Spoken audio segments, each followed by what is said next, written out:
中印边境矛盾再起，在60年前中印战争中发挥重要作用的藏自491部队又是什么？印度人又是如何看待这支部队的呢？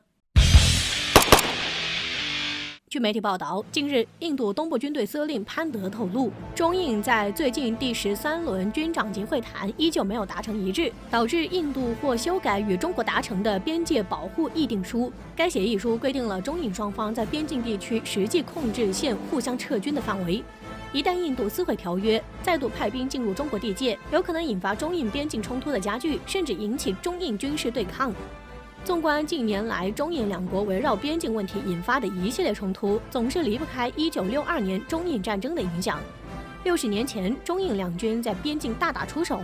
结果以印度的惨败告终，至今被印度视为耻辱。而在那场战争中，一支神秘的部队发挥出重要的作用，也让整个印度对中国军事实力开始改观。这支部队就是解放军的藏自491部队，其战绩包括击溃印军库尔喀兵团、打败印度最精锐的第7旅、击毙印军准将等。在中国国内，对于藏自491部队的报道非常少，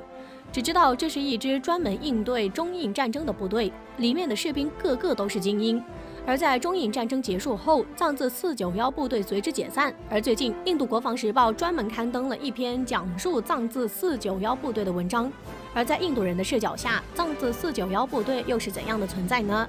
在这次中印战争前，印度对中国产生了严重的误判。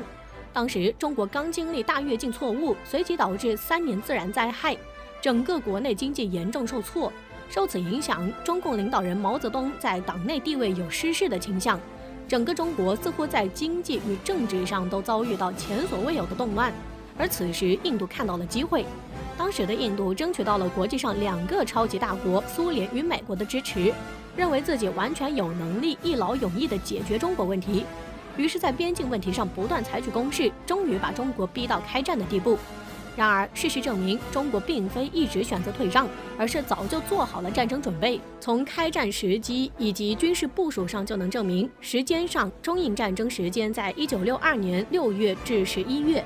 这期间，美苏两国爆发震惊世界的古巴导弹危机，2个国际大国针锋相对，没人顾及印度。而在军事部署上，解放军提前组织了藏自491部队，这支部队就是为应对与印度战争做准备的。印度媒体猜测，藏自491部队之所以取491这个名，可能是在当年4月19号就开始筹备部队组建工作，到6月开战前夕，藏自491部队组建完毕。据获悉，藏自491部队抽调了解放军第11步兵师、第308炮兵团和第136工兵团的精锐士兵与军官加入其中，而这些士兵与军官在过去5年里都有在西藏服役，并参与了1959年西藏解放战争，对高原战争经验十分丰富。作为临时成立的藏自491部队，其下属包括3个步兵团以及几个支援单位，总兵力达到10300人。据传闻，在部队选拔时标准非常严格，很多士兵在选拔过程中被淘汰，剩下的都是精英。因此，尽管成立时间很短，但是藏自491部队已经具备了相当的战斗力。1962年10月12号，在克杰朗战役打响，藏自491部队进入战场，面对被称为王牌7旅的印军第7旅团。该旅团包括5支阿萨姆步兵营和9支库尔喀军团营，其中库尔喀军团被誉为世界最强雇佣兵团，拥有丰富的山地作战经验，也是中印战场上最棘手的敌人。开战后，藏自491部队采取夜袭、晨袭的战术，在夜幕的掩护下穿插，迂回到对手的侧翼和后方，在进攻出发地待命。在面对天降骑兵的时候，印军完全措手不及。第一次交锋，藏自491部队成功占领印军64个据点，印军第7旅主力很快被歼灭，其余士兵逃到丛林中也很快被清场了。此役，印军被歼灭1897人，第7旅旅长达尔维准将被俘，最终印军第7旅几乎全军覆没，而藏自491部队只用了24小时便达成目标。原本计划是3天，不可一世的库尔喀兵团就这样成为了藏自491部队的炮灰。